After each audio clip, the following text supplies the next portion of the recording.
Mais regardez comment lui il parle de l'homosexualité de Johnny. M'attendez pas direct tout de suite comme ça.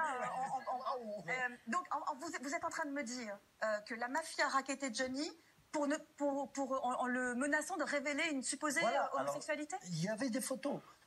Alors moi j'ai connu un garçon qui s'appelait Philippe Carbone, je l'ai connu au Maroc. Sa mère c'était Manouche, une gitane, elle avait un bar.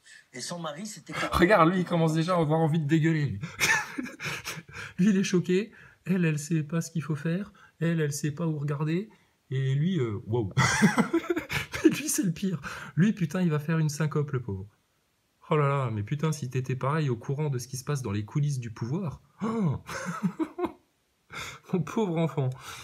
Putain, l'idole des jeunes. Les gens m'appellent l'idole des jeunes. Regarde ça. Vous vous souvenez après-guerre. D'accord.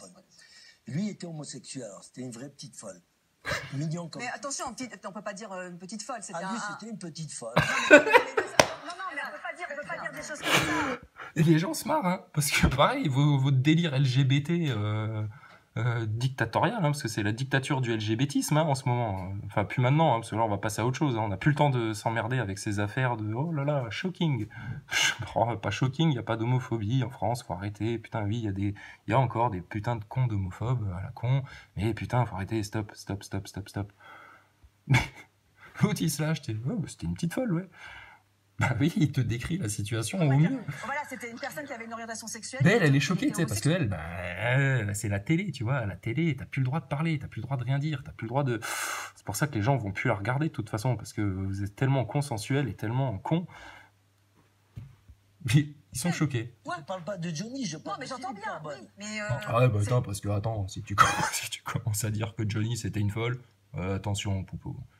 Non. Attention, monsieur Gérard Fauré, si tu dis que Johnny c'était une folle. Hein. Non. C'était l'autre hein, qui faisait la folle, on est bien d'accord. Hein. Johnny, il faisait pas la femme. Hein. Bon, ça va. Il a le droit d'enculer des les propos, c'est pas très... Ah, mais c'est lui-même qui disait « je suis une petite folle ». Oh, d'accord, très bien. Okay, d'accord. Elle est tellement emmerdée, elle sait même pas comment expliquer qu'on doit pas parler comme ça à la télé. Parce qu'elle-même, faudrait qu'elle rentre dans tout un débat pour lui expliquer pourquoi on doit pas parler comme ça à la télé et dire le mot petite folle. C'est bon, c'est pas grave, il a tué personne. Hein. S'il y a des homosexuels maintenant qui se sentent choqués et puis qui vont aller lui faire un procès pour ça, putain, mais ils ont vraiment que ça comme problème alors. Hein. Putain.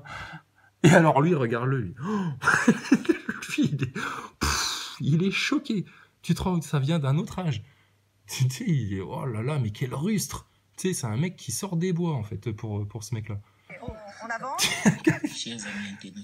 Oh putain.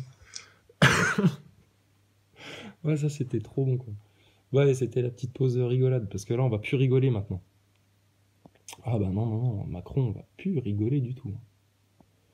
Donc, messieurs les gilets jaunes, je ne le répéterai jamais assez, si vous voulez avoir un argument de poids quand vous allez vous présenter devant l'Élysée et demander pour quelle raison vous souhaiteriez que monsieur Macron dégage, eh ben vous pouvez y aller avec le décret de 1973, hein, signé par monsieur Pompidou, et putain, armez-vous de ça, parce que ça va être le signe fort que le peuple français maintenant refuse cet esclavage du monde financier. Et ils vont arrêter de vous prendre pour des beaufs un petit peu. Parce que là, on va rentrer dans des vrais sujets économiques profonds. Et qui sont, effectivement, comme le disait l'avocat tout à l'heure, très simples. C'est simple, en fait. C'est tellement simple que ça vous passe sous le nez. Hein, comme pour certains globistes, l'histoire de l'ISS, ça leur passe sous le nez, hein, des facators. T'as quand même vu des images de l'ISS, hein, puis pourtant, toi, tu continues de soutenir que ça existe. Et que c'est réel. Ah putain, là aussi, gouffre financier. Donc, va pas falloir traîner. Et va falloir qu'avant la Noël, maintenant, eux, ils se sentent de plus en plus mal à l'aise. Et bien mal à l'aise comme il faut.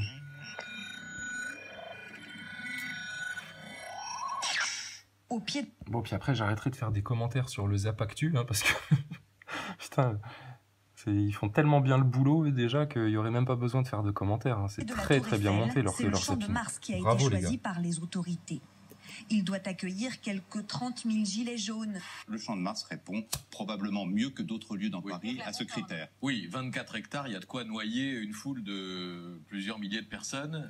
Alors, Patrick Cohen qui nous dit ça avec son petit Il doit sourire. accueillir quelques 30 000 gilets jaunes. Hein Le Champ de Mars répond Parce que probablement mieux que Monsieur d'autres lieux Patrick dans Cohen, Guadeloupe à ce critère. Oui, 24 hectares, il y a de quoi noyer une foule de...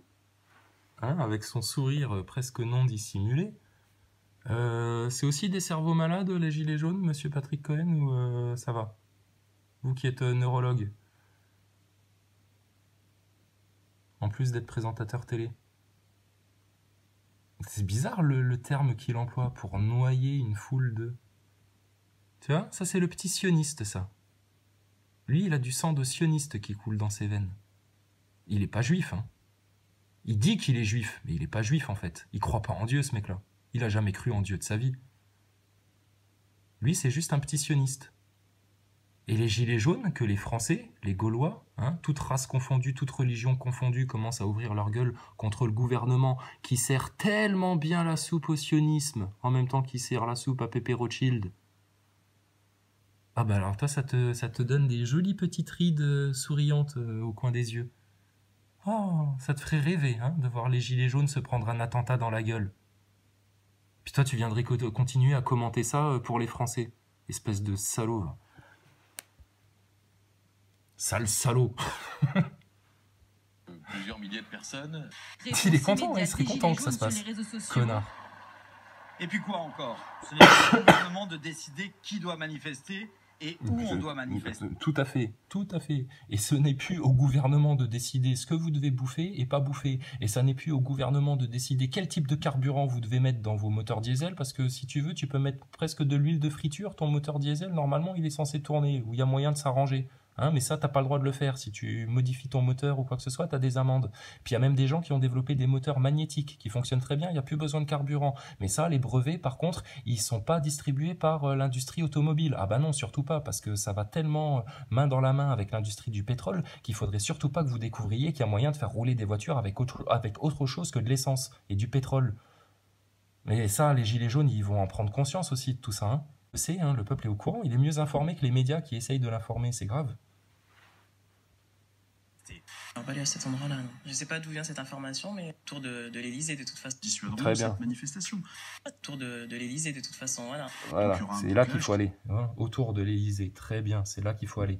Et c'est à cet endroit-là qu'il faut que les forces de l'ordre, les CRS qu'on va envoyer, la flicaille qui va être autour, etc. Putain, vous tous, il faut que maintenant vous rejoigniez le mouvement du peuple et vous avez déjà commencé à le faire et vous en crevez d'envie de le faire, on le sait, putain. On le sait que vous en avez envie. Vous aussi, vous opprime ce système. Vous aussi, vous en avez marre de ces têtes de cons, là. Putain, ras le cul.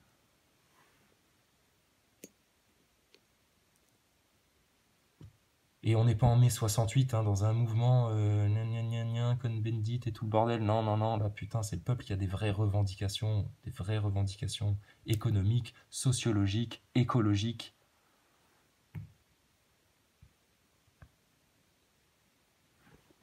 Alors, qu'est-ce qu'il raconte le bras droit de Castaner?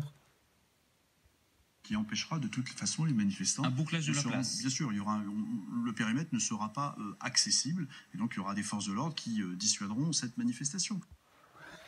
Voilà, et puis il te dit ça en relevant les sourcils jusqu'au sommet de sa calvitie, naissante.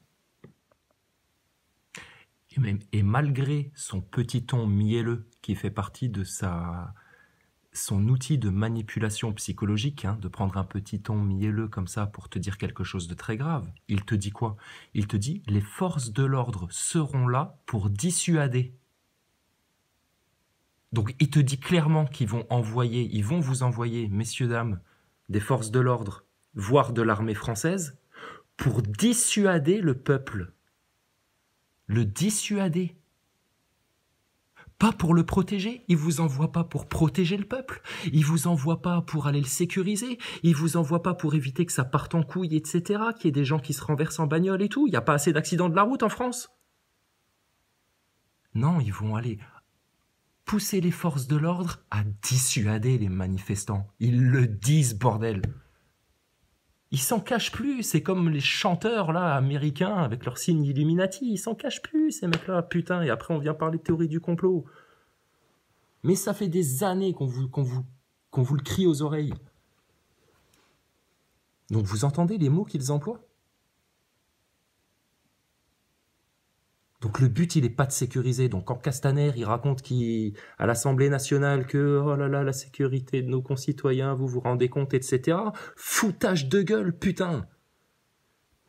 Il se moque du monde. Regardez la manipulation. Et l'autre, là, il vient avec son ton mielleux, là, faire son petit gentil, oh, vous savez, et on va envoyer les forces de l'ordre pour dissuader. Putain, c'est pas assez clair? Donc là, les forces de l'ordre, ça, c'est à vous, putain, de réagir. Parce qu'ils vous crachent à la gueule tous les jours, ils vous payent comme des merdes. Ils font en sorte que, oh là là, tout le monde est Charlie, et puis tout le monde vous adore, et le lendemain, tout le monde vous insulte. Et pourquoi vous êtes plus respecté dans la police, la gendarmerie?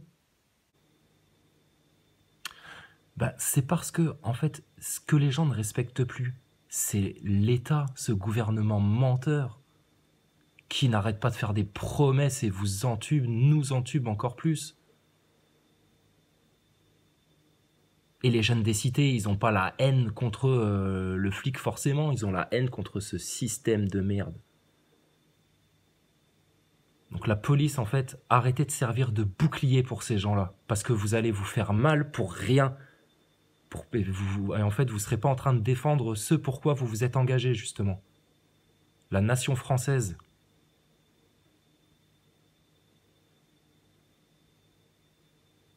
Donc rejoignez le peuple.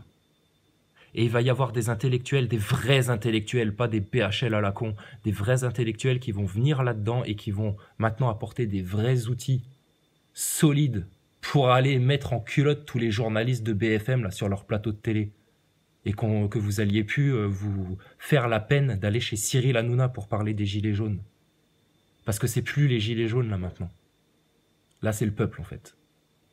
Même ceux qui n'ont pas de gilet jaune, sachez que ce mouvement-là, il est pour vous aussi. Donc il est totalement altruiste. Personne ne va se l'approprier. Parce que c'est pour le peuple, en fait, ça. Donc maintenant, il n'y a plus de gilet jaune, en fait. C'est le peuple éveillé contre ce gouvernement d'infâmes. Et le peuple va se lever et va reprendre en main la vraie démocratie, la vraie République française.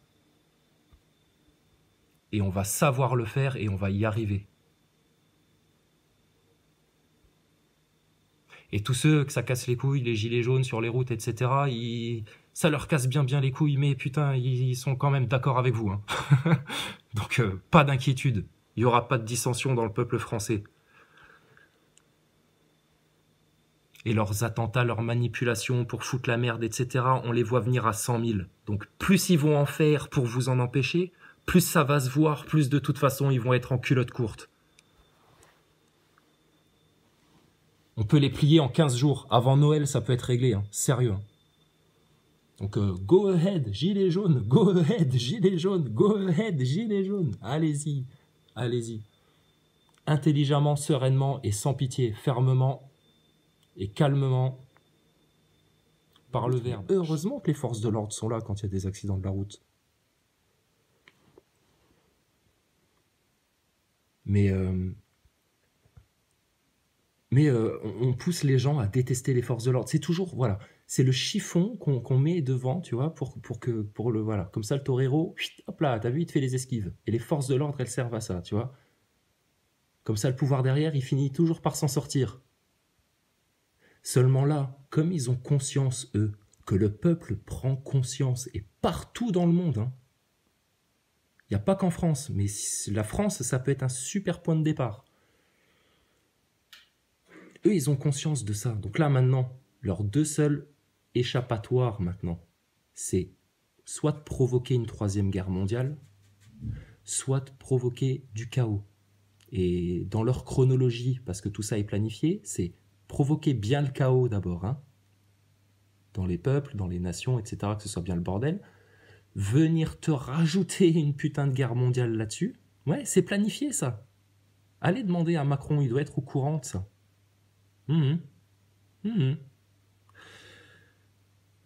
Donc la troisième guerre mondiale, l'élite, elle, ils s'envolent aux Bahamas, hein. Ils vont passer quelques vacances bien au chaud ou dans des bunkers ou je sais pas comment ils ont prévu de s'organiser tous ensemble. Hein.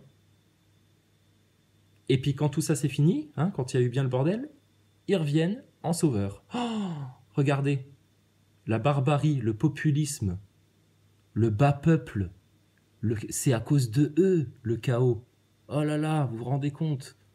Tous ces gens-là qui étaient bêtes, qui ne connaissaient pas, et là ils vont venir, voilà, le nouvel ordre mondial, resplendissant. Voilà quelle sauce vous allez être croqué si vous vous réfugiez pas rapidement dans le seul refuge qui existe contre cet ennemi-là, c'est Dieu, c'est Allah. Donc quand ils vous fabriquent des faux attentats terroristes à base d'islam, d'arabe, etc., qu'est-ce qu'ils font avec ça? Ils montent une partie de la population contre une autre. Ouais, c'est ça qu'ils font. Et en même temps, ils inculquent au peuple l'idée que Dieu est dangereux. Hein? Ils passent par les religions, tu vois, parce que les religions, c'est une mafia en fait. Hein, le Vatican, c'est une mafia. Hein. Voilà, ils servent des religions pour... Ah là, les gens du coup, ah ouais, mais c'est Dieu, c'est pareil. Dieu et les religions, c'est pareil. Donc comme ça, ils éloignent encore en plus les gens du Sauveur. C'est ça qu'ils font. Daesh, c'est des potes à la CIA. Hein. Ils bouffent ensemble le samedi soir, hein, Daesh et la CIA. Et l'État français, il participe, hein, t'inquiète, il est dedans aussi, lui. Hein. Monsieur Fabius est parfaitement au courant de ça. Monsieur Fabius, qui est aussi un sioniste. Il n'est pas juif, Monsieur Fabius. Jamais de sa vie, il a cru en Dieu. Ce n'est pas un juif. Yahvé, il ne connaît pas, lui. Par contre, sionisme compagnie, ça, il connaît. Donc les forces de l'ordre, l'armée, vous qui êtes sur le terrain, vous qui voyez en plus comment ça se passe sur le terrain, les opérations sur lesquelles on vous envoie. Il n'y a pas des vétérans, là, dans l'armée française qui ont vu le Rwanda, ce que c'était ?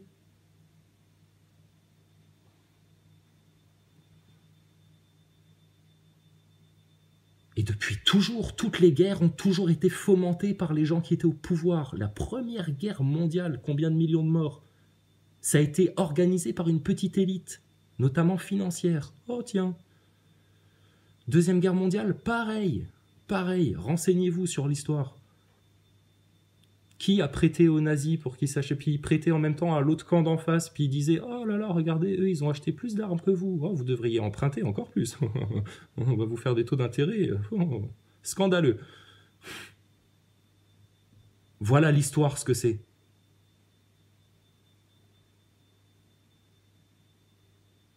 Et leur histoire, là, leur plan, etc., il y a moyen en France, là, maintenant, de l'arrêter net, comme un coup de guillotine. Sans verser une goutte de sang.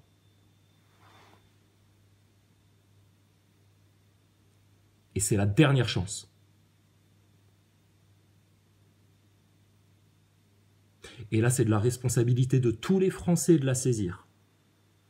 Croyants ou pas croyants. Si vous n'êtes pas croyant, vous pouvez y aller aussi. Ne vous inquiétez pas. Les croyants prieront pour vous. Mais l'ennemi, il est là. Là où on est en train de vous le montrer. Hein? Tu suis la pyramide. Il y a un œil au-dessus, c'est là qu'il faut viser. Ça, c'est le shaitan. Ça, c'est ce qui veut du mal à toute l'humanité et c'est ce qui est en train de se manifester dans l'État français. Voilà le mal-être d'où il vient. Et les musulmans comprennent très bien ce message, les chrétiens comprennent très bien ce message et beaucoup d'athées vont très bien comprendre ce message.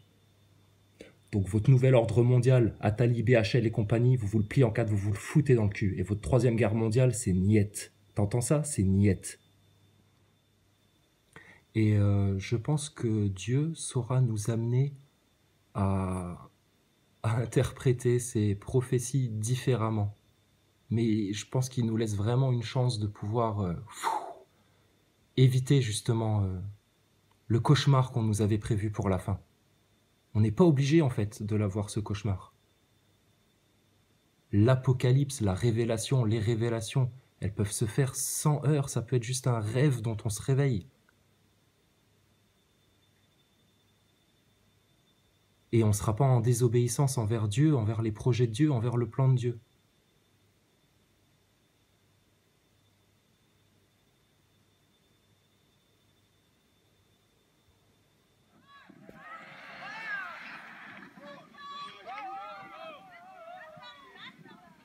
Ah ouais, c'est normal que les gens ils soient exaspérés. Pendant des plombes, etc. Ils en ont ras le cul, c'est normal, c'est sûr. Les gars, ils s'énervent, quoi, tu vois. Vas-y, là, ouais, putain, tu as une patate, la bande. Il va s'énerver, le gros. Calme-toi, calme-toi, oui, on sait, c'est chiant, ça casse les couilles. Ah oui, oui, ça casse les couilles. Mais alors, ce qui est intéressant, regardez les flics. Ils sont de quel côté, là, les flics? Ils calment bien le jeu, hein. Regardez ça. Et ils sont du côté des manifestants. Les flics, ils ont envie que ça aille au bout. Voilà. Très intelligent, les forces de l'ordre. Donc, vous voyez, les forces de l'ordre, elles sont avec le peuple. Parce qu'elles ont bien compris que ça cassait les couilles, etc. et qu'il fallait les calmer, en fait, un petit peu. Mais les forces de l'ordre sont avec le peuple. Ils veulent que ça aille au bout.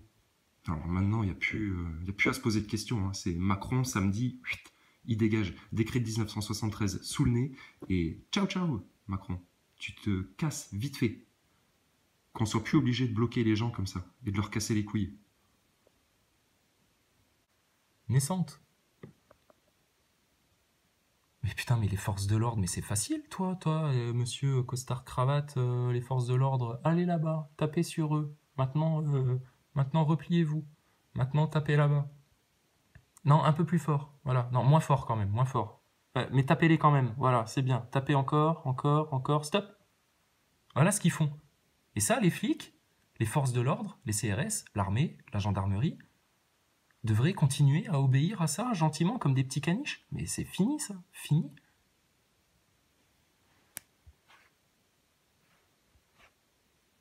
Toi, c'est pareil, hein, mon gars. Hein. Tu vas en chier des ronds de chapeau. Hein.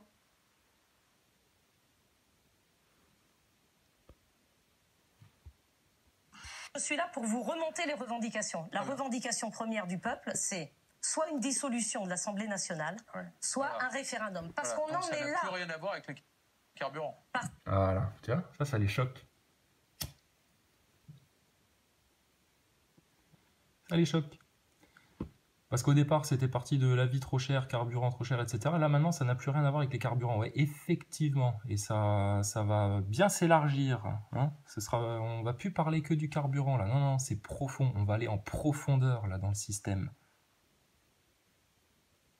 Et les gilets jaunes, ils sont en train de mettre des sujets sur la table, comme la vaccination. Mais très bien, continuez. Mettez-leur aussi le décret de 73 sous le nez. Mettez-leur aussi les réseaux pédosatanistes en France. Mettez-leur aussi la franc-maçonnerie, tiens, sous le nez. Tout ce qui pose vraiment problème à la racine, la source du mal. Donc, très bien, ils demandent quoi destitution, etc. Pas de souci, allez-y. Il y a tout à refaire. Il y a tout à refaire et il y a surtout le chaos annoncé et programmé à éviter. Parce que c'est ce qu'ils cherchent, eux, l'autre côté, hein, le camp d'en face. Celui qui va contre les peuples. C'est ce qu'ils cherchent, ils cherchent le chaos. On est bien bien sûr que non. Quand j'entends certains de mes collègues dire il faut qu'ils s'habituent. Bon, on commente elle ou pas? Parce que au petit, fou là là. Putain. Oh, elle tient une de ses couches, elle. Oh putain. Et prendre ça, c'est représentatif des. Pour une patinette, excusez-moi, on n'a même pas de 30. Ah, elle, c'est la caricature, tu vois, c'est la représentativité globale de tous les députés La République En Marche. Putain, ils se tiennent une couche, c'est des niais. Oh, qu'est-ce qu'ils sont cons. Putain, tous les gens qui ont voté Macron, les pauvres, ils doivent regretter, ils doivent s'en vouloir. Hein. Ah ouais, bah, franchement, il valait mieux voter Le Pen, hein. Putain, clairement. Trottoir, hein, dans la ruralité. Je suis pas le péniste, hein. Mais moi j'ai voté Le Pen, hein, parce que je voulais surtout pas que Macron y passe, parce qu'on le voyait venir à 1000 bornes. Même nous, ça nous fait rire. Tout ne se décide pas à Paris. Ce qui a été mal vécu par nos concitoyens, c'est des... Sur les réseaux sociaux, les membres du mouvement... Et voilà, donc là, ils vont où? Ils vont devant les maisons des députés La République En Marche. Très bien, très bonne initiative. Plus de barrières maintenant. Voilà, il n'y a même plus à respecter ces gens-là. Hein. On diffuse les adresses des élus de la majorité. Parce que je vous jure que si vous saviez, alors pas forcément les députés, mais si vous saviez ce qui se passe tout en haut de l'État, hein, comment ils fomentent les guerres, comment ils organisent votre manipulation, comment ils organisent votre asservissement, et surtout, pour les plus illuminés d'entre eux, comment ils violent des gosses dans des réunions secrètes. Mais vous tous, putain, vous seriez en train de foutre des coups de putain de bottes dans la porte de l'Élysée, et les flics avec, et l'armée avec, et la gendarmerie avec. Vous en êtes encore là juste parce que vous n'avez pas pleinement conscience du mal qui vous oppresse.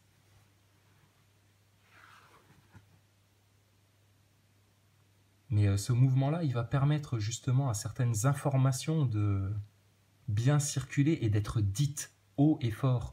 Comme l'autre tout à l'heure qui parlait de l'homosexualité de Johnny à la télé. Voilà, ben demain, on va parler de franc-maçonnerie à la télé. On va parler de réseau pédosataniste à la télé.